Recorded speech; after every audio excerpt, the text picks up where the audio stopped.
All right, good morning, everyone. Have people take their seats.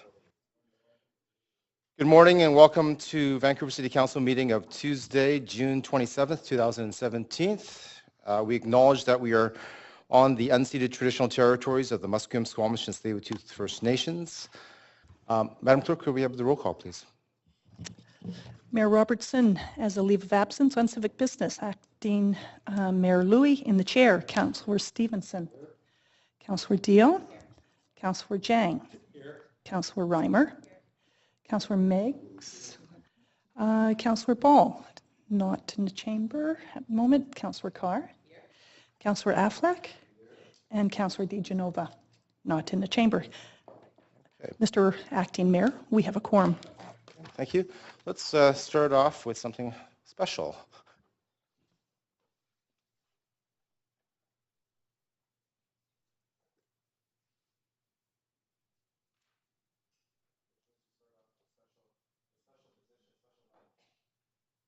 Today we're gathered for council, but as part of this council, we're recognizing the retiring of Chief John McKearney. Before we proceed with this, we really do want to recognize Fire Chief John McKearney and his exemplary career with the City of Vancouver. Thanks, John. Just so we know who we're talking about. Chief McKearney joined the Vancouver Fire and Rescue Services in 1980 and held a number of positions over the past 37 years. For the last 8 years, he has served as our Fire Chief and General Manager responsible for the Vancouver Fire and Rescue Service. And over the course of his career, the fire service has evolved dramatically, and Chief McKearney has made a lasting contribution in leading the evolution, and particularly during his tenure of Fire Chief. Increasingly, our firefighters are called on to draw on their broad array of technical skills, training, and sophisticated equipment to protect our public safety and assist citizens in life-threatening situations. VFRS has taken on an essential role in delivering emergency medical assistance. Our firefighters are on the front lines of overdose crises, and their interventions over the past 2 years have saved countless lives across our city. The department has also established tremendous proficiency in technical rescue, and Chief McKearney has been a strong advocate for our heavy urban rescue service search and rescue team, Canada Task Force 1, and has overseen multiple deployments of the team to Calgary, Johnson's Landing, and most recently this spring to the Shuswap region. John has maintained Vancouver's long tradition of leadership in the regulation of fire safety requirements, leadership that is apparent in a fire safety record that is the envy of other major cities across the world. John has supported and continued improvements to our city bylaws and drove a significant expansion to our inspection activity to ensure compliance. And of course, the Vancouver Fire and Rescue Service is called upon to fight fires as well. The chemical fire at the Port of Vancouver serves as an example of the hazards that we face as a city, and John and his team did a remarkable job in managing that event and the broad impacts on the public. John has also been a force for innovation within the department. As examples, he introduced the use of light-duty trucks alongside heavy apparatus for more efficient response to medical calls, and following the 2011 Stanley Cup riot, oversaw the integration of the Vancouver Fire Rescue Service as an embedded member of the VPD's public safety unit. The latter concept is one that police and fire departments around the world are now looking at as a leading practice. Under Chief McKearney's leadership, the Vancouver Fire and Rescue Service has also taken on a key role in the city's response to encampments and associated social challenges. He and his team have repeatedly demonstrated their effectiveness in supporting the safe and compassionate resolution of those incidents. Chief McKearney has made a significant contribution to the fire service locally, provincially, and nationally, and is respected widely for his leadership in the fire and rescue community. For all these achievements and for the many personal and family sacrifices he has made over 37 years as a firefighter and as fire chief, we want to extend our sincere thanks and congratulations on a very fine career. To you, your family, and you have our very best wishes as you embark on a well-deserved retirement and of course, the next phase for your life as well. Chief McKearney.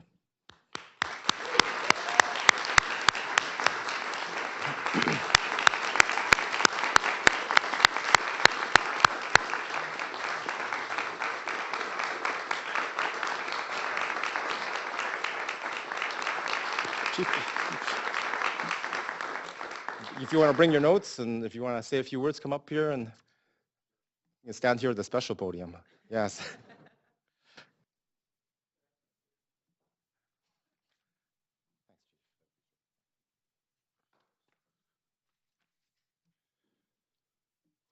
Well, I certainly want to take this opportunity actually to honor, feel odd to come this way. The reason why I say that is I've been the fire chief, and my apologies for the back to my colleagues. I've been the fire chief for 8 years, and for many of you, that's your tenure in the chambers. Some of you longer, but I've been your fire chief for 8 years. And during those 8 years, you have provided myself, you've provided Vancouver Fire and Rescue Services tremendous support, tremendous guidance. I think of all the things, you've mentioned a couple of them, but I think of all the things that I've come before you and asked for your support and brought you up to speed on a number of things. The Stanley Cup riots, the Electra fire. Sadhu, our city manager, was front and center in many of these, as was Paul Mokry. Occupy Vancouver, the encampment, we were front and center. Oppenheimer Park, the port fire you talked about, the oil spill, where all the city teams came together because the Canadian Coast Guard couldn't get it together. And I remember a lot of our councillors doing great work and trying to put a spark under there. The Pentora Street fire, where we lost 3 gentlemen, and where we found that there was no less than 20 visits from all 3 response agencies and not recognizing the dangers, which sparked, again, under the leadership of Sadhu and Paul, the problem building initiative in the register. And from there, fire was asked to take on a lead role in hoarding, because we lost the gentleman over by Mike McGee's house over on the west side. And we realized just how much of that is going on and how much that's tied to mental health issues.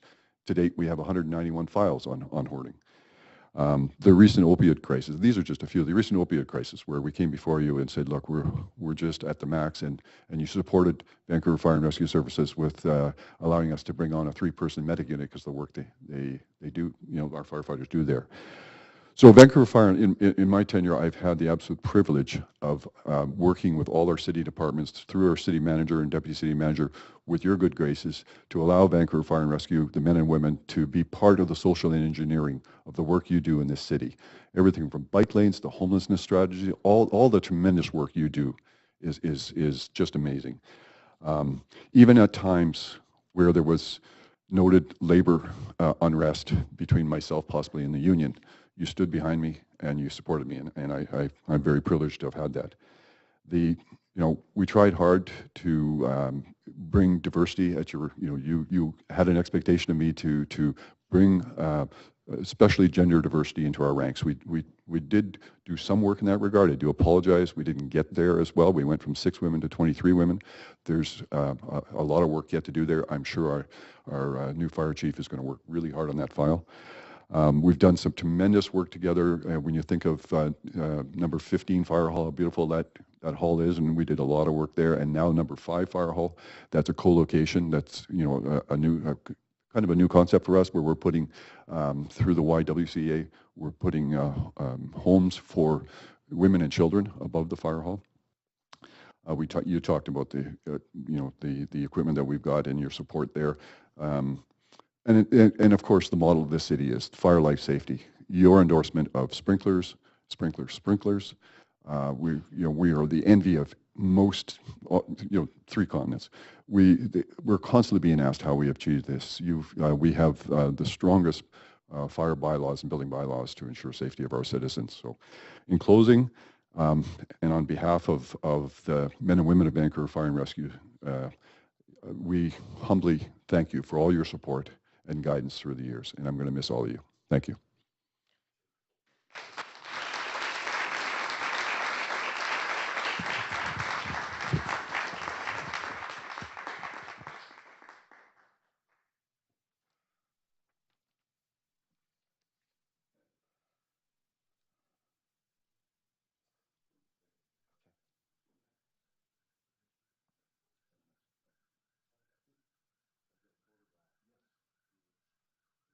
Can we get all of council?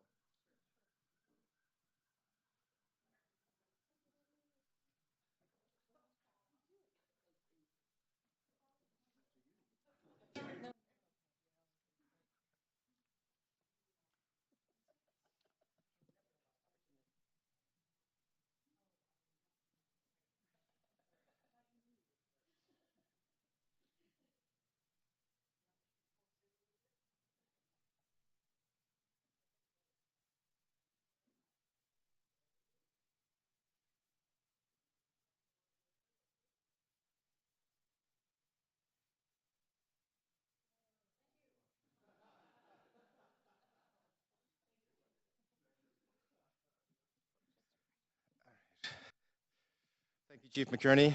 And so before you head off, we do also want to welcome Chief Darrell Reed. On behalf of council, I want, yeah, there you go. I'm just waiting for Elizabeth to take her seat. On behalf of council, I want to welcome Darrell Reed as our new fire chief and general manager responsible for Vancouver Fire and Rescue Service, as well as the city's Office of Emergency Management as well. Chief Reed, you are taking over a very good department, and which you will now lead. As you can see, big shoes to fill, many accomplishments over 37 years. We look forward to you having an illustrious career as well here with us at the City of Vancouver, and that you can count on our support as Chief McKearney received from us during his tenure. You will also receive our support as well. So we look forward to working with you and wish you all the best. Okay. Thank you.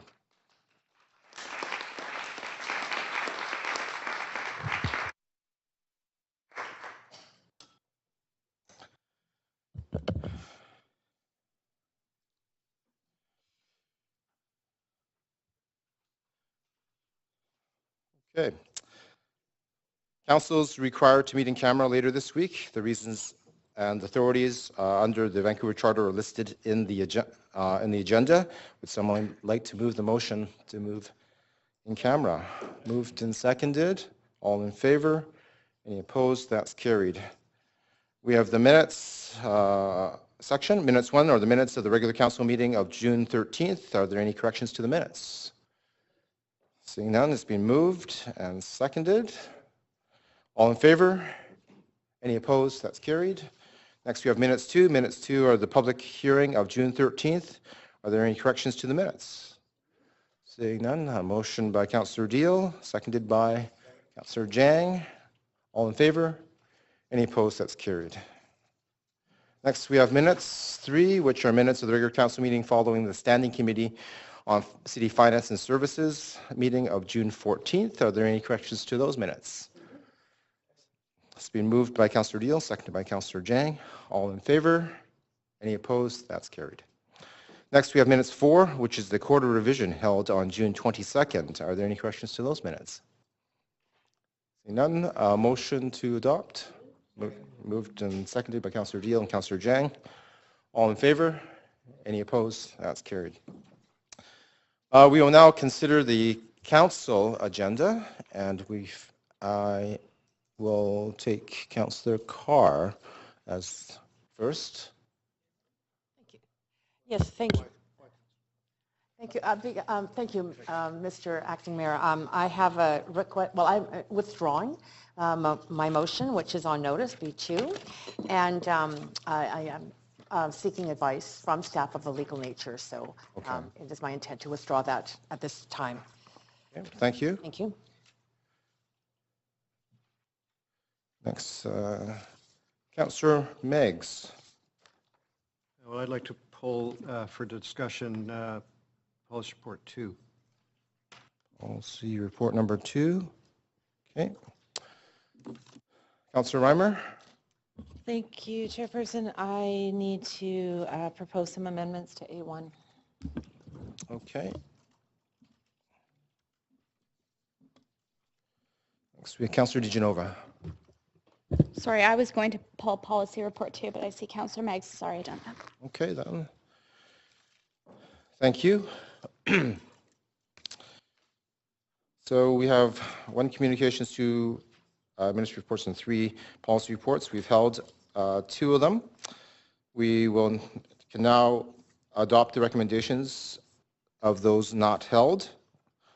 Would someone like to move that?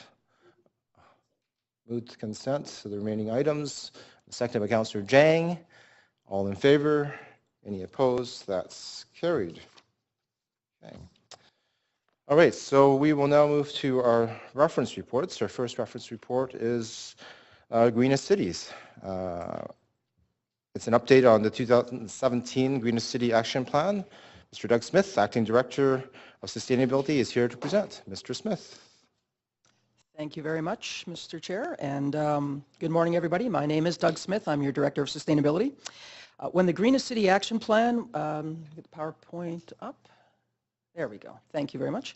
When the Greenest City Action Plan was approved by Council in 2011, it was recognized that public accountability was an important component to ensure success of this plan. Therefore, we provide these annual updates, this being our 6th annual update in the process. Today, we're going to cover the progress made in 2016 and in early 2017 towards our 2020 targets, which is also highlighted in the annual update book you should have at each of your desks. If you don't have a book, let us know and we'll give you one. And so as you recall, the Greenest City Action Plan seeks to achieve 3 broad aspirational objectives to work towards zero carbon emissions, zero waste, and healthy ecosystems. Each of the 10 goals are clustered according to which of these 3 broad aspirational objectives they most support. We're going to walk through each goal area now and highlight what we've achieved in the past year. And we're going to start with our zero carbon objectives, which include renewable energy, green buildings, and green transportation. What you see in this picture is actually a triple pane window, and that's required to achieve a passive house standard. And we have companies in the Lower Mainland that are actually manufacturing these. The goal under climate and renewable is to eliminate Vancouver's dependency on fossil fuels, and the 2020 target is to reduce greenhouse gases in the community by 1/3 when compared with the 2007 baseline. Unfortunately, we're still waiting for our building emission data from the province of British Columbia, so we can't report on our 2016 status right now. However, we will have that information soon, and we're planning to report back when we do our Renewable City Strategy implementation update this September. But based on our 2015 data, Vancouver has the lowest per capita GHG emission of any city in North America at 3.9 tons of CO2 per person. This is in part due to our abundance of renewable electricity through hydro, but it's also due to government, corporate, and community actions and our policies here at the City of Vancouver. We rank in the top 5 of the world's major cities with respect to per capita greenhouse gas emissions. There are challenges associated with greenhouse gases, though. The fact that energy use is impacted by weather. We saw steep declines in warm years, and we may see increase in colder years like we saw this winter. We had a cold winter. This year-over-year fluctuation is expected, but the important thing is to maintain an overall downward trend. However, based on our current projections, we may not hit our 2020 target for greenhouse gas reductions. So staff are looking at ways to accelerate this work and to reduce our community-wide emissions. And if we have some good ideas, we'll be bringing them back to you for consideration. So as we do with all of these updates, we highlight a couple of the stories associated with each of the targets or each of the goals. And so here are some of the 2016 targets or stories associated with emission reductions. We approved the Zero Emission Building Plan. We approved the Electric Vehicle Ecosystem Strategy. And our landfill gas capture continues to improve. However, I'm going to touch on some broader issues related to climate change and provide a glimpse of what you can expect for a Renewable City Strategy update in September.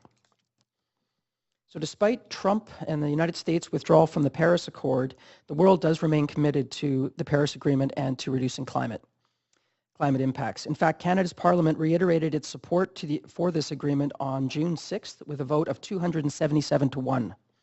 Jurisdictions such as China, India, and the European Union, California, and even Russia have reiterated their support for the Paris Agreement. So Vancouver's Renewable City Strategy aligns very well with the Paris Agreement, and we intend to continue striving towards these targets. In September, we're going to be bringing back a updated implementation plan for the RCS. Right now, we have 2 greenhouse gas targets. We have a 2020 target and we have a 2050 target. In September, we'll be recommending interim targets that will provide more guidance on the development of near and medium-term actions associated with that plan. At the same time, we will be providing recommended implementation. We will provide more detailed actions to provide clarity and of the timing of those actions with respect to the Renewable City Strategy. And throughout the summer, we're going to continue consulting on the plan with stakeholders throughout the community. The last one there is modeling. In partnership with BC Hydro, we've contracted with Navius Research to update our economic modeling on the research on the Renewable City Strategy. And this modeling is being used to help set our interim targets to understand the financial implications of the Renewable City Strategy and the key uncertainties with this transition, as well as to ensure that we align our work with BC Hydro because we're going to be relying on their energy supply quite a bit as we move forward. As you may have noticed, there has been some public misinformation around the Renewable City Strategy. So I'd like to take this opportunity to again clarify that this strategy is about energy efficiency, It's about better buildings, district energy, electric vehicles, and transportation mode shift. This strategy is not about banning barbecues or banning natural gas for cooking. In fact, natural gas for cooking is only about 1% of our greenhouse gas uses in the city, so it's not even on our radar. The second of our 10 Greenest City goals is to lead the world in green building construction and design. Buildings are responsible for 54% of greenhouse gas emissions in Vancouver, and our goals are to reduce carbon emissions from existing buildings by 20% over 2007 levels, and to ensure that buildings built after 2020 are carbon neutral. This is a picture of a house using thermal imaging. We are doing a pilot to help Vancouver homeowners determine how well insulated their homes are and what they can do about it through upgrades and incentives. The light colors in the house represent energy escaping from the house. As of 2015, we've reduced the absolute greenhouse gas emissions from Vancouver's buildings by 20%. And even as the city's grown during this period as well. As mentioned earlier, we don't have a 2016 provincial greenhouse gas number for buildings yet, so we'll have to report back on that number in September. This next slide relates to our 2020 carbon neutral goal for new buildings.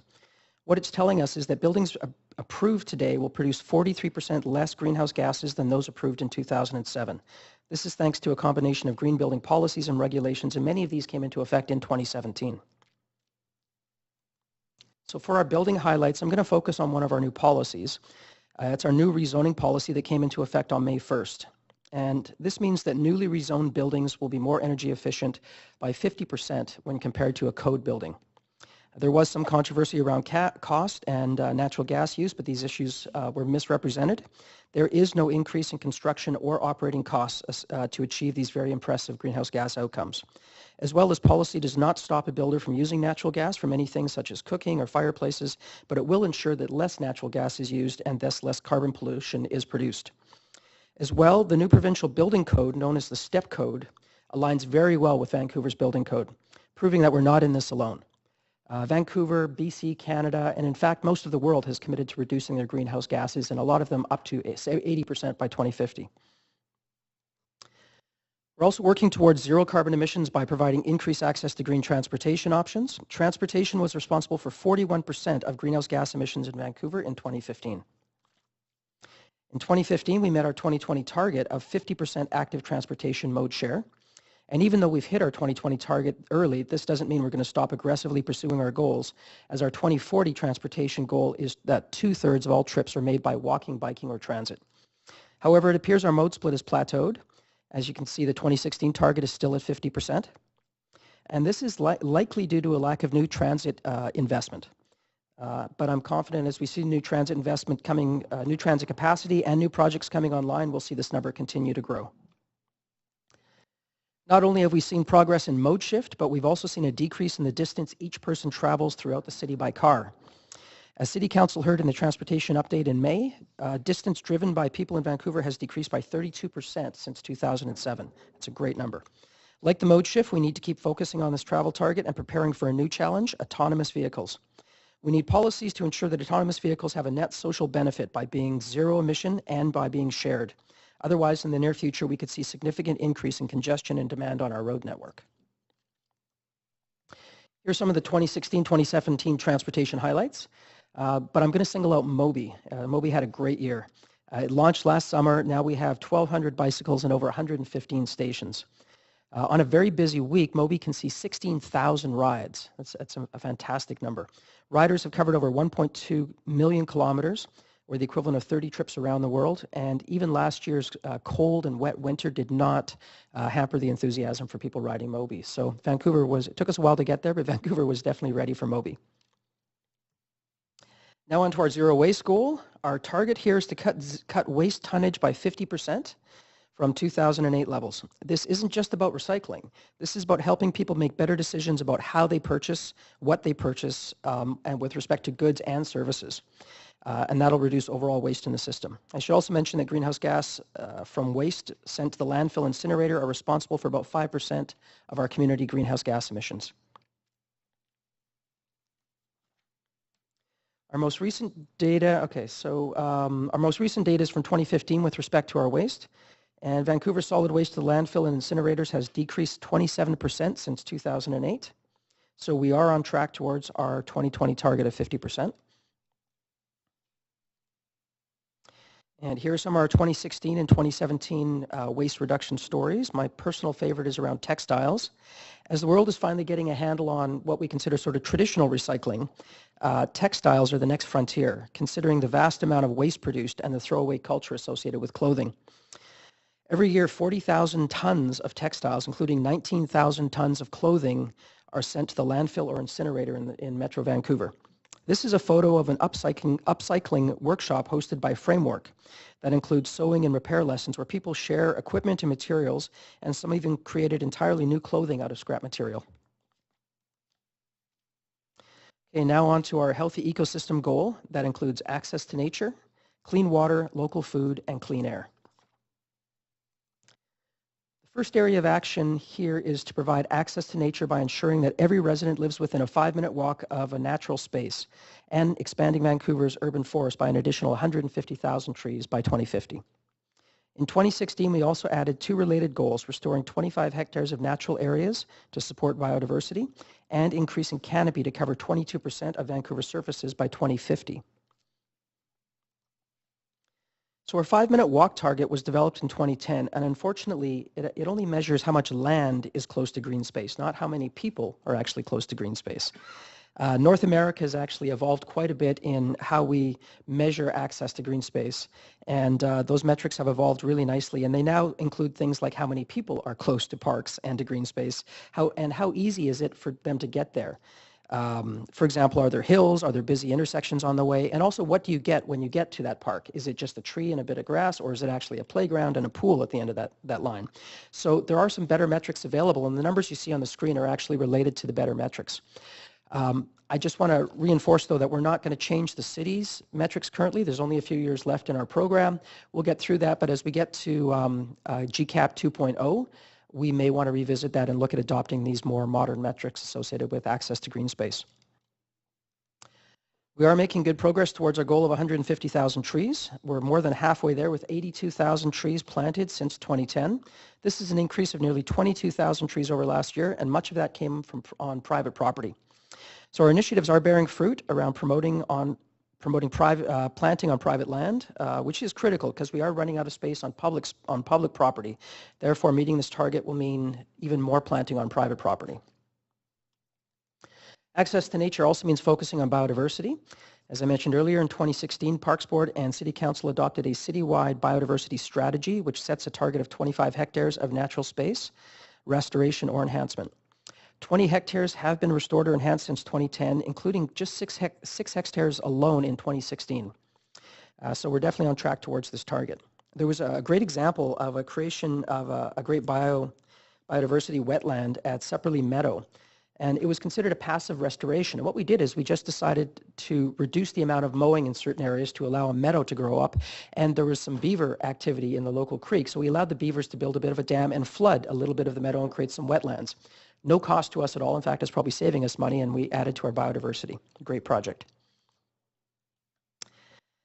So as we're talking about nature, I would be remiss if I didn't congratulate Anna's hummingbird as the new city bird, but I have some other projects I want to mention as well.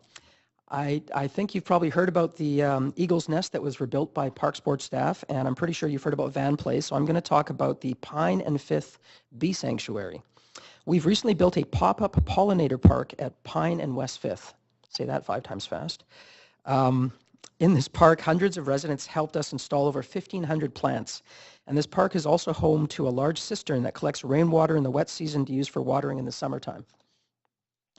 UBC design students are also in the park to test new types of bee houses for enhancing pollinators and to teach residents about urban biodiversity. So this is a really great example of schools, residents, and the city working really closely together. On to clean water. Our clean water goal has 2 imperatives: to protect the quality of Vancouver's drinking water and to reduce water consumption. Vancouver residents continue to drink some of the cleanest tap water of any large city in the world. After a warm, dry summer in 2014 and 2015, weathers returned to more typical patterns in 2016. And at the end of 2016, total per capita water use was down 18% from 2006 levels, more than halfway towards the city's Greenest city target of a 33% reduction. One of the challenges associated with water use, though, is like energy use, it is impacted by weather, and we saw water increase in warm years and hot summers, and we'll see water decrease in rainier years. And so while we do expect to see hotter, drier summers in the future, we're going to have to hopefully see this trend continue to move down. There are quite a few really good water projects, but the one I want to talk about is the Leaky Toilet campaign. Water leaks account for about 14% of all water use in average homes, and that represents about 3% of the water reductions towards our overall goals. Leaky toilets can be the single biggest water waster in the home, wasting up to 135 liters a day. In 2016, the city mailed toilet test kits to over 167,000 homes to encourage residents to fix these leaks.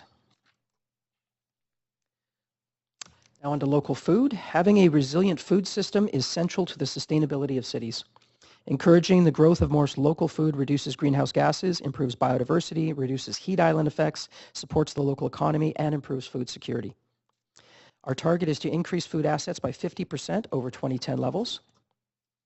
And in 2016, we saw an increase in food assets of 42% over our 2010 baseline. So we're well on our way to our target of a 50% increase. When we talk about food assets, we're talking about community gardens, orchards, farmers markets, community kitchens, community composters, and even urban farms.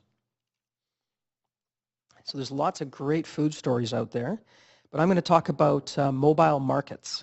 For some residents, limited income or simply getting to a store can be a barrier to getting nutritious, affordable food. So every year, the city helps 13 neighborhood food networks through the Sustainable Food System Grant.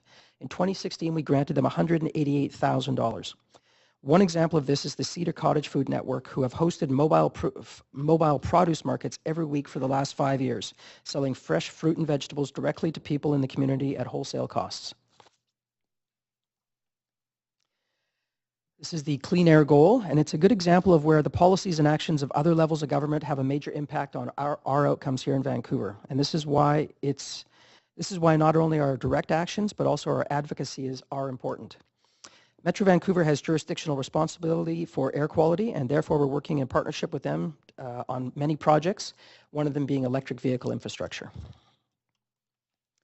In 2016, we had 0 air quality exceedances in Vancouver, and while this is great to see, the future challenge is that we will likely see an increase in air pollution as climate change leads to drier summers and more forest fires. You can see in 2015 we had a number of air quality issues, and those were due to local forest fires.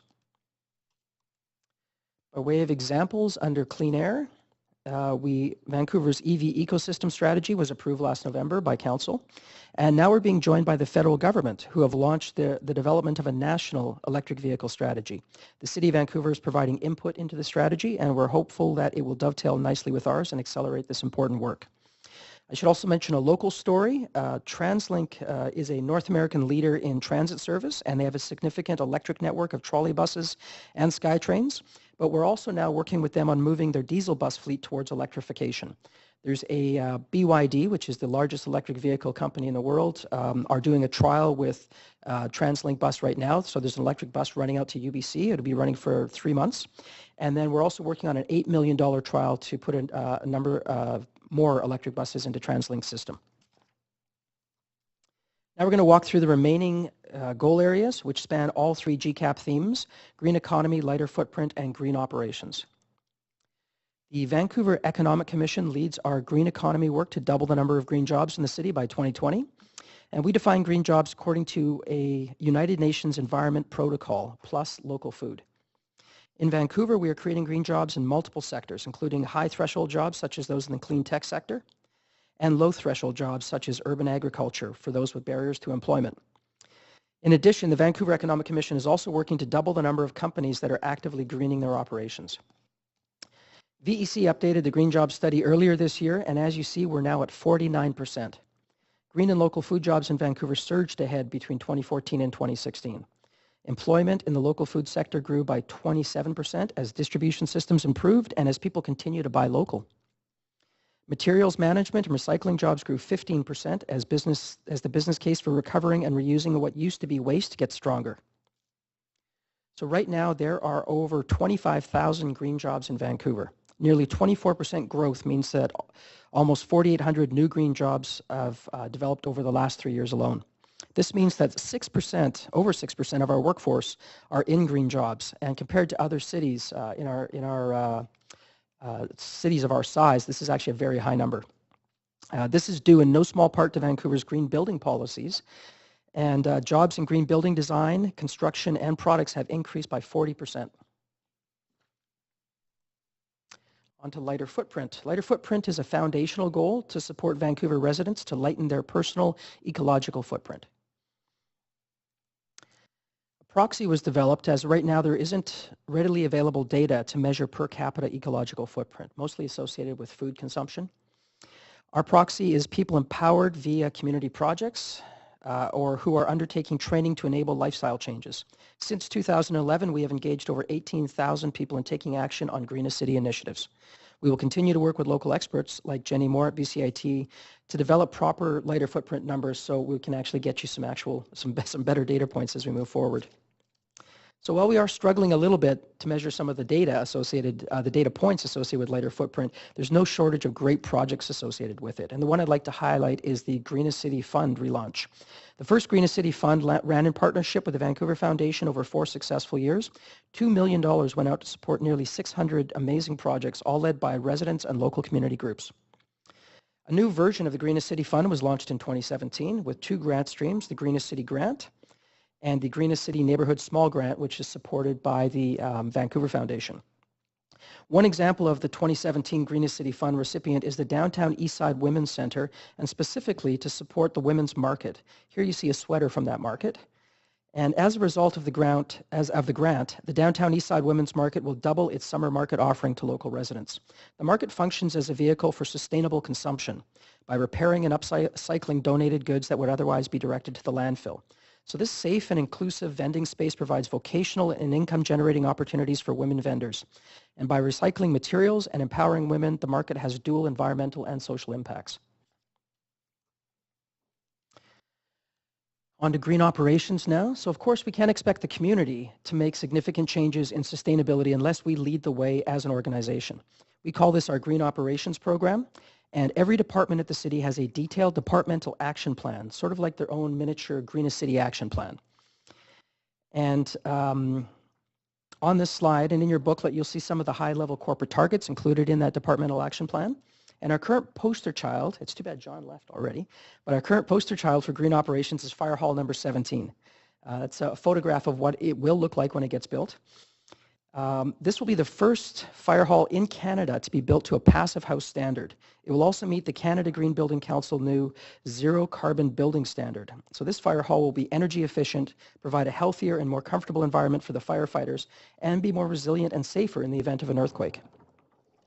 Both Vancouver Fire and Rescue and Real Estate and Facilities Management deserve significant recognition for their leadership here in taking on this project. So the green operations stats speak for themselves. As you can see up there, we've got a 56% reduction in greenhouse gases for city operations, a 23% reduction in water use, and a 91% waste diversion rate. So it's clear what we're hoping for in our community is possible, and our civic operations are proof of that. So before we wrap up, I'd like to share a few of our challenges. I shared a bunch of successes with a little bit of challenges sprinkled in, but these things are difficult work that we're doing here. As mentioned earlier, it's possible we won't meet our greenhouse gas targets, which is a 33% reduction by 2020. And therefore, we are looking at options to accelerate this work. One thing to keep in mind, though, is building codes are kind of like compound interest. You don't see impacts initially, but over time and over cumulative actions, it'll start growing very quickly. And of course, all of the changes associated with the building code will be very long-lasting. As you saw in our water update, we're not on track to meet our community water reduction targets, and the city is addressing this through our overall community water use through the Clean Water Work Program. And this program looks at supporting water-wise resident behavior, working with the industrial and commercial and institutional sector to use less water in their operations, demonstrating our own leadership by reducing water, and phasing out inefficient water fixtures like single-pass systems that was passed recently. The last thing I want to talk a bit about communication with the public. The city and our partners have done a lot of great work. I've just told you about quite a few good examples, and yet there's still many misconceptions about what the city is trying to do, especially around building energy, but of course not limited to just building energy. For Greenest City, we have picked most of the low-hanging fruit, and now we need to reach higher, work harder, and spend more money if we're going to reach our goals. We're also going to upset some people because what we're doing is changing the city, and some people don't like change. However, what these people may not understand is that change is going to happen to Vancouver regardless whether we lead or whether we follow. And that's why programs like Greenest City and Renewable City need to be clear about what kind of future we want, and we need to be intentional about what changes we're going to make to get there. And if we're going to be successful, we need to bring people, both supportive people and people with differing views, along the journey with us. We need to improve our consultation and communication with everyone. So that is why one of our top priorities for next year will be working on communication. This is my last slide summarizing the information I just presented to you.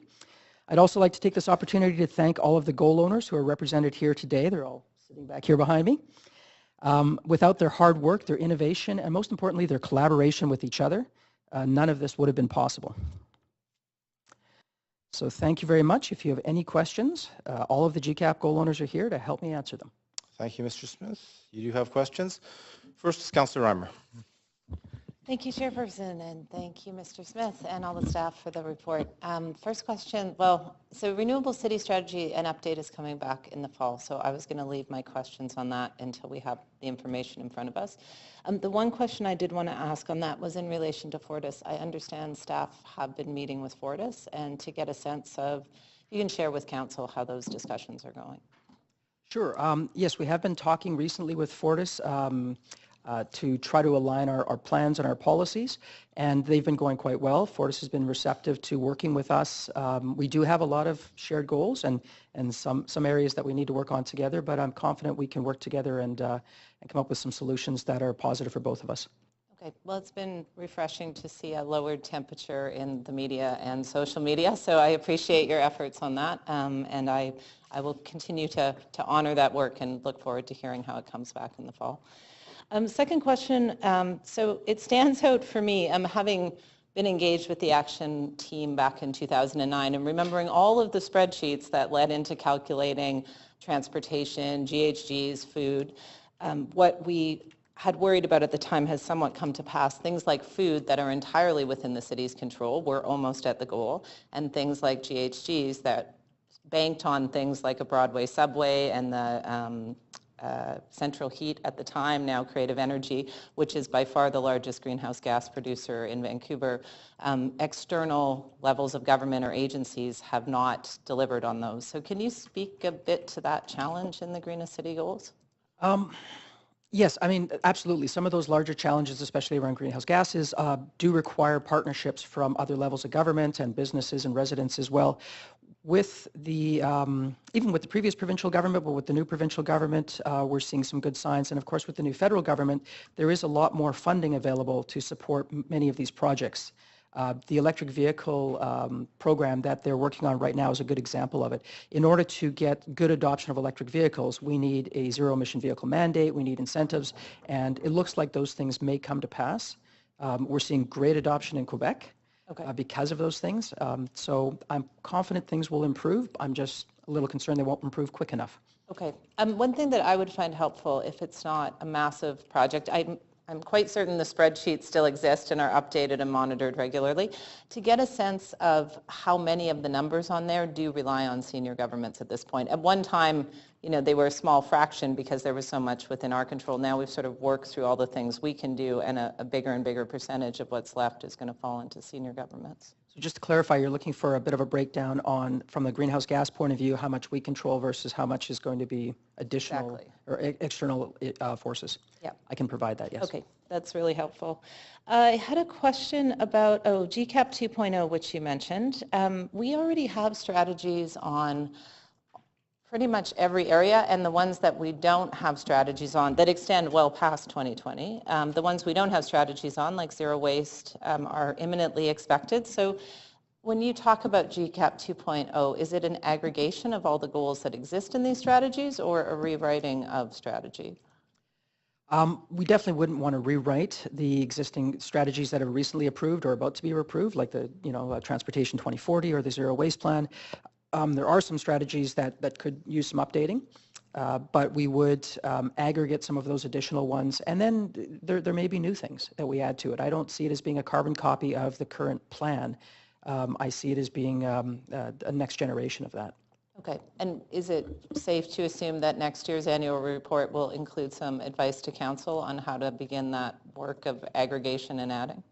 Absolutely, yes. Next year is when we're going to have to start working on GCAP 2.0. Okay, that's great.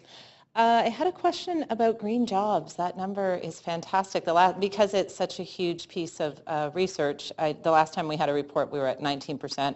Seeing it jump up to 49% is fabulous. So I'd love to hear from the Economic Commission, if I could, on some of the work that they've been doing to get that result. Absolutely. Brian Buggy is here from the VEC, and I'm sure he can speak to that. Thank you. Thank you. So between 2010 and 2013, green jobs grew by 6.3% per annum, already pretty strong. The last 3 years was jumped up to 7.8%, so per year, which is remarkable. Just to put that in perspective, our local economy right now, GDP growth rate at 4.1%, our unemployment rate right now is hovering around 5.2%, some of the lowest unemployment figures we've seen in some time. So assuming our forecasts are correct from both the Conference Board of Canada and other organizations, we should be meeting our green jobs target of 33,400 jobs by 2020. So we're very excited about that. Programs that we're running here in the Vancouver Economic Commission, of course, include the Green and Digital Demonstration Program. It's very difficult to be taking credit for job creation per se, but just having access to municipal assets and infrastructure allows us to run programs to support innovation and support innovators. And then, of course, as those innovators are given the chance to accelerate the commercialization of their ideas, job growth comes that much faster. So that's just one example of one of the programs that we're running. Of course, we're also running a big program called Thriving Vancouver, which is all about engaging all of the small businesses in Vancouver and how to green up their operations. As companies learn more about greening up their businesses, reducing their environmental footprint, they often turn to the service providers, which again creates short-term jobs and more green jobs as more of the service provider community is engaged in helping our local business community reduce their environmental footprint. So again, very hard to take credit for that, very hard to measure a lot of that, but when we do these big surveys, say once every couple of years, in the aggregate, you can see that a very supportive local government with supportive policy, including, for example, the Vancouver Building Bylaw. Again, lots of evidence there from our surveys that positive green building policy can also stimulate innovation, and innovation creates more jobs. So, fantastic work. Thank you. Thank you. Yeah. Councillor Affleck. Thank you, Mr. Chair. Mr. Smith. So surprising news, really, that we're not going to reach our goals. 23% off the goal of, for greenhouse gas emissions. Is that what you said for reaching the 2020 target? Is that what I understand? There's a lot of factors when it comes to it. So our goal is 33%. Based on our estimates, we're probably going to land somewhere between 25% and 28%. It'll depend on weather Off and by some other things. 7 or 6% off our goal. Possibly, yes. Councillor Reimer sort of addressed those two areas that are maybe the biggest challenge is the Broadway line and potentially, and then I was surprised to hear, well, first of all, I remember asking 6 years ago about the Broadway line being a challenge then, that by not having that, we would, and staff said then that we would not reach our goal then if we didn't have that. But did we ever think we'd have the Broadway line done before 2020? Well, I think 6 years ago we were optimistic, but obviously now it won't happen by 2020. And the other one she noted was the neighborhood energy. I also find that challenging that we would have had that in place before 2020. Any of that, was that possible that we would have had it switched over before 2020, even if everything had gone right? It's possible if everything had gone ideally for the neighborhood energy. The problem is the cost of natural gas dropped significantly between when we did the original plan and and now. And so that's definitely a challenge for the project. It made it less the business case not there, right? Correct. I got this booklet and a couple of questions regarding, I need thicker glasses, I think, for this, but one of the notes is note 3, 5% of the city's land base is industrial land area and is not considered part of the target. But I can't find the reference in here where it's referring to that. It's very difficult to read, but I couldn't find note 3 in the chart. Can you define what is that 5%, what 5% that, are we talking about the ports? Are we talking about all industrial land? Are we talking about airports? What are we talking about when we talk about that 5%? I'm not sure what that one references to, because you're right, it's very small. And I haven't got my reading glasses on either, but I can get back to you with an answer on that 5%. When we establish our greenhouse gas emissions, which is an important measure of our success, do we include the port?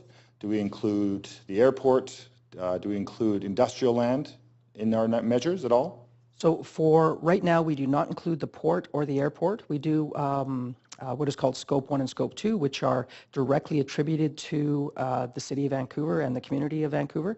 The port being federal and the airport being federal as well are not directly contributors at this point.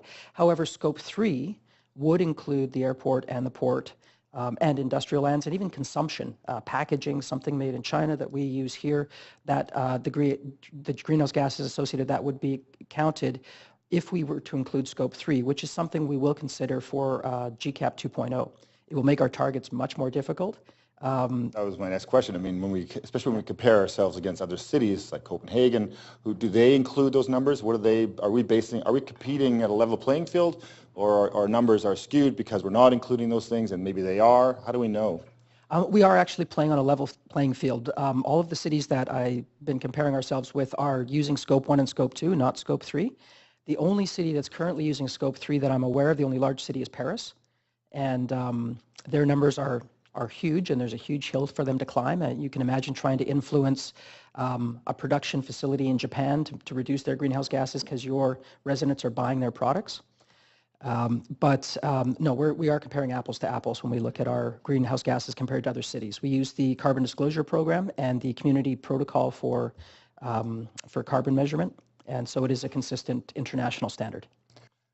One of the things I noticed was the monitoring stations. We have a monitoring station at the Art Gallery, somewhere around there, Robson Square. We have a second one, or somebody else has a second one at Kids Point, but it's not working.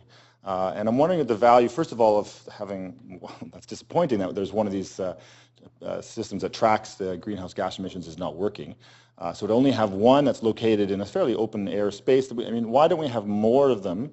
Certainly when we hear from citizens about traffic jams and all these different things in the city and where the greenhouse, having real-time monitoring so we can track the city's emissions, all of the city, is that cost prohibitive, and why don't we do it? And the other question I have is regarding, if you can answer these two questions because I'm out of time. Yep. So what the cost of those monitors are, and also you mentioned, this is going to cost us a lot of money to potentially get to our goal.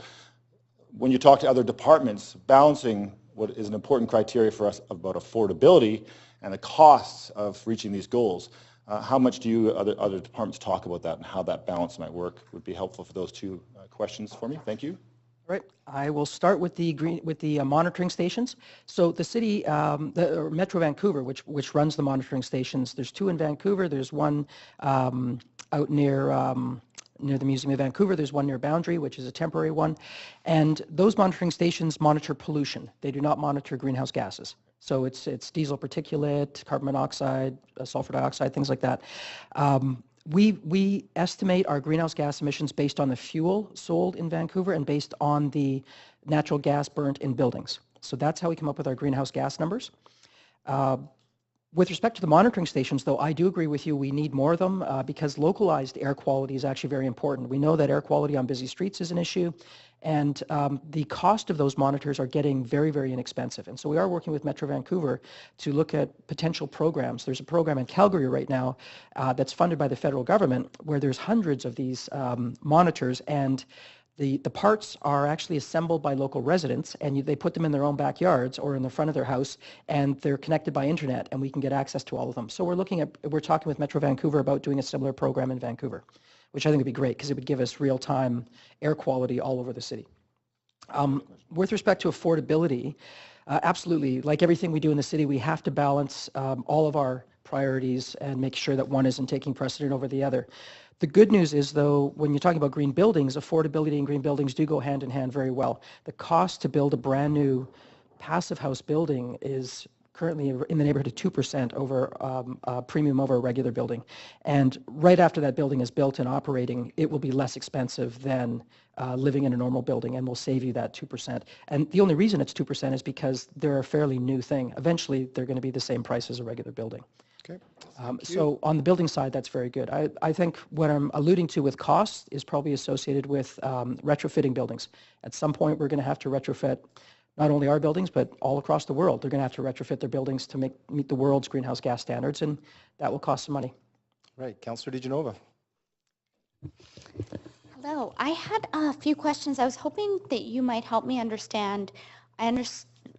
Being a former park board commissioner, I understood that there was a move or a direction to change the standard, which was 2.75 acres of green space per 1,000 people, to the 5-minute walk. I understand that this board actually has taken the initiative to sort of move that back, the park board under this term, back to 2.75 acres of green space per 1,000 people, because if we look at some areas that are very dense, that could mean that they're a 5-minute walk from green space, but it could be a little pocket park or a parklet. So if you could maybe elaborate on that and let me know if that's actually included in the Greenest City Action Plan, that it's not just a 5-minute walk, that it is indeed actually 2.75 acres per 1,000 people, and that's a goal. I'll answer half the question, and then I'm going to bring up Nick Page to answer the second half. Thank you. So the Greenest City goal, what we have in here, is just the 5-minute walk, and it's actually, we developed it 6-7 years ago. It's not a great metric. It measures how far, it basically draws 5-minute circles everywhere, and it measures how far land is from parks. It doesn't measure how far people are from parks. And so, and it also does not include the 2.7 that you mentioned as well. So I think there's absolutely an opportunity to include those things in GCAP 2.0, but because we're near the end of the GCAP targets right now, I don't think we want to adjust them at this point. Having said that, Parks Board is using those other metrics because they are important metrics when they do make decisions about parks, and I'll let Nick Page from Parks Board elaborate on that. Thank you. Park Board is working on a number of kind of components that better understanding the park acquisition strategy, the provision of park space across the city related to population density and population density changes. So VanPlay, our new Parks and Recreation Services Master Plan, which is just getting underway in the last 6 weeks, is really the process that will lead to refinement of those goals. So I think all I can answer at this point is we're looking at it. We know that there's some challenges around it, but 6 months or a year from now, we'll be reporting back to our own board as well as back to council through GCAP and other components. A follow-up question to that would be, in how many neighborhoods in the city of Vancouver are we actually meeting that 2.75 target? I mean, obviously residents that live closer to Stanley Park, you're going to see them meeting that depending on how that's drawn out. I understand it's divided amongst 23 neighborhoods, 23 areas throughout the city of Vancouver. I studied this extensively when I was on Park Board, and I'm just wondering how many of those neighborhoods, if you don't have the answer now, if you could get that to me, actually do meet that target, because I'm guessing in areas that are very dense, like in downtown Vancouver, you could have towers of buildings sharing a small, tiny patch of green space that might not meet the needs of all of the people in that neighborhood? Yeah, you articulate that well. I don't have those numbers, but I can get them to you. But I think an example of what we're working on is the park provision for Marpole and the increasing density along the Fraser River. So large acquisition goals in that area that we're in process right now. Thank you. Another question that I have is about the zero emissions building plan. I understand that in the presentation it was mentioned that there was no extra costs.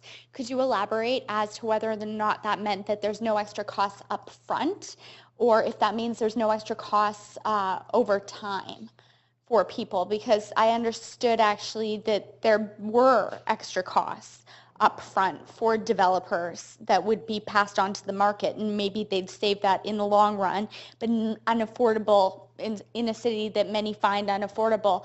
What are the extra costs up front to build under the new building plan? So when I mentioned no additional cost, I was referring to the rezoning bylaw that came into effect May 1st. And that requires, if you're rezoning your buildings to a higher density or whatever the rezoning entails, you would build to a higher energy standard, about 50% better than current code. And there is no additional construction cost and no additional operating cost associated with that rezoning requirement. The zero emission building plan is a very broad plan, and it covers everything from houses to buildings to schools, you name it. So right now, there is nothing in that plan that requires additional costs. Eventually, when we're going to be bringing forward each component coming out of the zero emission building plan on a case-by-case basis. Just like this rezoning update, that was part of the zero emission building plan that was brought forward and approved. I just have one more question in a few seconds, and that's also regarding natural gas. Are we encouraging natural gas to be used under the new zero emissions building plan, or is that not being encouraged? Will builders and developers be penalized for that? Under the new zero emission building plan, we're reducing greenhouse gases as much as possible in buildings, and that's mostly through insulation and better efficiency in the buildings and better energy efficient equipment. In some cases, that will mean reducing the amount of natural gas. A builder may choose to use a heat pump as opposed to natural gas to heat their building. But based on the current codes that are in place right now, a builder can still use natural gas for heat, for hot water, for cooking with no penalty. They just need to make sure their building is very energy efficient as well. Going forward, though, yeah, we will be getting more aggressive, but we'll be working with Fortis and with residents and other people as we develop those detailed plans. Okay, thank you. Okay. Next, Councillor Carr. Thanks, Mr. Chair. Thank you so much. I always love the updates. First question, what is the biggest city-controlled measure to reduce greenhouse gas emissions that you envision over the next period of time to help us get meet our target? The biggest city-controlled thing is buildings by far. Our buildings account for 54% of our greenhouse gases in the city, and we have full control over our building bylaw.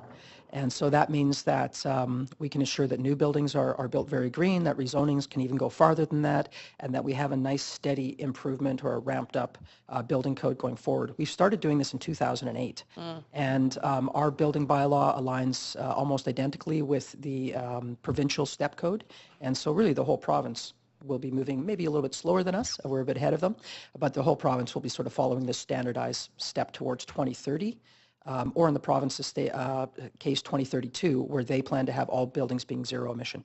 Okay, and when is our next iteration of the building code coming to council? Well, it depends what it's for. I think we're probably going to be bringing forward some conversations about retrofits before you see another building code update. We're pretty good right now as far as building code updates go. I think the next step would be removing barriers to passive house for developers, and you'll see that come forward maybe in the fall. Great, and retrofits, that sounds great. Also in terms of, I know it's another report coming in a moment around electrical vehicle charging stations, but I know that we don't require 100% of stalls in new builds, new multi-unit buildings to have charging stations. Do you anticipate that we will be moving that way over a shorter period of time potentially? Yes. Currently, we require 20% of all parking spaces being available for level 2 charging in multi-unit residential buildings. As we signaled in the electric vehicle ecosystem strategy, we will be increasing that number, but it's not going to be sort of a blanket number. It's going to really depend on the building type. Industrial, school, residential will all be different, and we're going to be doing more consultation before we nail down those numbers. Great. Natural gas. You said 1% of the gas use is for cooking, is that? 1% of our greenhouse gases of our greenhouse are gases. produced by cooking. Okay, and do you know what the percentage is of the gas use within the city that's used for cooking? Not at my fingertips, but I can get you that That now. would be interesting to know. I'm particularly interested in knowing how feasible it is to look at the switch over to biogas, gas from the landfill, et cetera, as a continued use because it won't be new burn of natural gas. It'll be biogas, right?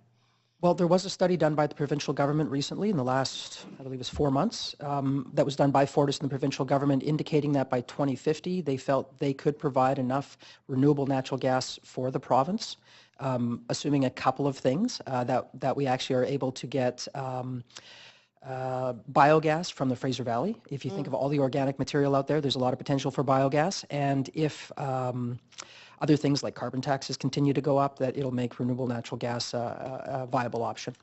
Okay, that's good to know, I think, for a lot of people. Another question related to just heating. I know that some people, and maybe many, I'm not sure of the percentage, use gas right now for heating, and especially heating their hot water. So are we looking at the potential of the air-to-air and heat pump exchange systems to actually heat hot water as well? I've been looking into one myself, so is the city looking into this? Yes, we are. And there are a number of developments that are already using heat exchangers or air source heat pumps, they're called, to heat the hot water and to heat the living space. Gateway is a good example of that. That's incredible. In terms of the water targets, we're not meeting them. Leaky toilets, I've had a motion before council on leaky toilets. How are we going to entice, encourage the people who still have, despite knowing they have leaky toilets, they're still not replacing them with ultra-low volume toilets? I wonder if engineering wants to come up and talk. This is Daniel Roberge, the Director of Water and Sewer. Good morning. Mr. Roberge, if you just want to raise your podium up a little bit. Oh, it's magic. Good. That was for Jerry, yes. For the at this moment, we are looking. The main thing we're looking now with toilets is to eliminate leaks, and we have a program to giving people some dye that they can put in their toilets to make sure that their seals are working properly. As far as further changing the building codes, we're always looking into ways of doing it. And that would be one of the actions would be to have the lower flow toilets. Yes. How about a toilet exchange? Councillor Carr, that is your time. I know, I So snuck thanks that for in. trying to squeeze that in there, but it's Councillor Ball's turn. We did hear you. Thank you. Councillor Ball. Thank you very much. Thank you. Thank you so much for the really extensive report here. I was struck by a couple of things. The first, you mentioned the Paris Accord and obviously the tragedy of our friends to the south not participating. And I'm wondering, what are we doing to let other cities know or partner with other cities to let them know what's a success here, what we're doing right? Do you mind just sort of seeing where we can go there? Yeah, we partner with other cities on multiple different levels. Right now, the mayor is actually at a Covenant of Mayors event in Europe, which is mayors from the leading cities around the world talking about climate change and what they can do at a political level. City staff, including me and staff from all the different departments, participate in a number of different networks. One of them is the USDN, the Urban Sustainability Directors Network, which is 150 North American cities that share information, that work together on projects, work on policy together. There's a whole bunch of great work. And there's also C40, which not only does climate, but we also do a lot of climate adaptation work with C40, which is international cities. And then there's a smaller group called the Carbon Neutral Cities Alliance. These are the top 20 cities in the world, and we're one of the founding members working on deep carbon reductions. And all of these programs are supported by philanthropic organizations who are providing funding for these organizations to allow us to work together and to share information and develop programs and projects. And they'll often even include doing pilot projects for us and funding those. Jerry probably wants to add something to that. Thank you. Just quickly add, last week I was in a series of meetings with a number of cities, and so the entire west coast of North America, we had Los Angeles and Santa Monica and San Francisco and Portland and Seattle and Vancouver, all talking about what we can do to bring forward some initiatives together beyond just Cascadia all the way down as far as Los Angeles. So certainly there's lots of discussions, as Mr. Smith said, and we're looking to gain a lot of strength by bringing forward some of these programs as groups of cities or states and provinces and at the national level as well. So we're able to let them know what works or what people actually want to do, because part of it is the engagement, right, of the populace in participating in this. So I'm just wondering if we're able to learn from them as well what's worked for them. Yeah, so more specifically, the meetings I was involved in, what we were sharing was some of the tremendous gains we've made in the areas of transportation through policy work. And what we were learning were some of the tremendous gains that cities in Europe have made through pricing as we launched the mobility pricing work.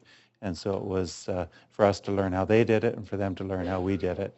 And the American cities were part of that as well. That's great, because I keep hearing when I'm down there that people are desperate to be able to find ways to let their governments know what's worked or what could be better. So seeing as they're chosen not to participate at a higher level. So yeah, no, the parking changes that Vancouver Council approved now are also the framework in Seattle, Portland, and Boston. Oh, great. Oh, that's good to know. Well, thank you. And the other question that I had is about salaries for green jobs. I know when the idea of green jobs started, that the salaries were sort of at base levels, and I'm just wondering how we've seen any improvement or an increase in green jobs, or are we still looking at a lower level in terms of payment? So if I'll ask Brian Buggy from the VEC to come up and answer that one. Thank you so much. Thank you. Hi, that's a great question. Unfortunately, in our surveys, we didn't have salaries in scope for surveying those companies, so I don't have any salary survey information on those various sectors. We do track 7 subsectors within the green economy. One of them, clean tech and clean energy. We do have some data on that. Average salaries around $82,000, which is well above the BC average. But unfortunately, I don't have data on the other subsectors. Yes, it would be helpful to know just where we're going with the salaries and if they are rising as materials or become more popular, you know, because I know in fashion that there has been an increase in seeing for instance, items made out of former glass curtains, and you know that are very high priced, and so you're being able to see people being better paid, and therefore they can have a living wage. So, as a city, if we've committed to a living wage, I'm interested in knowing where things are going there. So, if you get a chance next time, it would be wonderful. Thank you so much. In theory, with our low unemployment and high GDP growth rate, that theoretically that translates to wage pressure. Salary pressure should be going up. Okay, great. Thank you very much. Thank you. Thank you. Next we have Councillor Deal. Thanks very much. Great presentation, great data, and well presented. It's not always easy to get people to pay attention to data, and you've done a great job with this, you and your team. Thank you. Just a couple quick questions. One is around active transportation. We've met our goal. We're bragging about that all over the world right now, but we've got another goal coming up. And you've done a great job of outlining some of the incremental changes that have gotten us where we are. What do you think the next big play is? Is it the Broadway subway? Is it complete streets? Like, where's the next big play to get us more aggressively towards that? There's Mr. McClare. I know what my answer is, but I'm going to let Lon come up and well, I'd like to hear your answer too. I'd see if they're the same. Lon LeClaire, Director of Transportation. In terms of active transportation, and that's of course, a really efficient way to move things. And there's one thing about transportation is that there's the idea of the environment, but in fact, the move towards walk, bike, and transit is fundamentally also a space issue. So exactly. A really big, dense city needs lots of people, active modes, and transit. For us, if you look at the progress in the last 3 years, walking and cycling has been carrying the brunt, or have been the most productive, with cycling by far, seeing the biggest change, going from 4% to 7%. Transit has been the big challenge for sure with the system at capacity. The only way to move more people on transit is to get more service out there. So that's a big challenge. But on the active transportation front, continuing with the our safety programs and the facility improvements for cycling, I could see, because we're measuring such positive results from those investments, I can see that there's still a lot of growth potential there. Okay. And so then to the broader issue of mode share, if you well, complete streets, for those who don't know, is well, for instance, from one building front to the other building front, all of that pavement right now is allocated mostly for vehicles and very little for pedestrians and very little for cyclists as vehicles. So if we were actually to match the road allocation to our goals for the next step of the greenest city, what would that be a step towards getting us to our mode share goals? Yeah, absolutely. So as neighborhoods transform and become more dense, a lot of the width that's out there between the buildings for sure can be better utilized for walking and cycling, and just reallocating some of that road space. And often it's actually unused. Particularly on some of the less busy arterials and on local streets. We actually have a lot of easy access to asphalt to repurpose it. Right, okay, thanks. And then of course transit, as you say. Thank you. My next question is actually, on the food and water front. We currently discuss clean water and food as two separate parts of the report. How are we talking about the fact, and this came up at the Food Policy Council last week, the fact that clean water is in fact food. It's part of what nourishes us, and it's what allows us to grow food. So how are we working with those two policy pieces to integrate them in such a way that clean water is part of food and food is part of the considerations under clean water? It's a good question. It's a broad question at Food Policy Council. I mean, luckily in Vancouver, we have extremely clean water. It's not an issue for most people. I think what we probably need to improve on is access to clean water, especially outdoors. More drinking fountains, those type of facilities. But as we go into GCAP 2.0, I think there is an opportunity to look at food and water as a system together. Yeah, I thought it was a really good question. I didn't mean to put you on the spot, but I'd love to see us start to talk about those two and how they integrate with each other, both in production and as nourishment or required substance. Great. And then I love your focus on textiles. I think that's going to be a fascinating field to explore. Thank you. Thank you. Thank you, Councillor Deal. Those are the questions. All right. Thank you, Mr. Smith. Our next presentation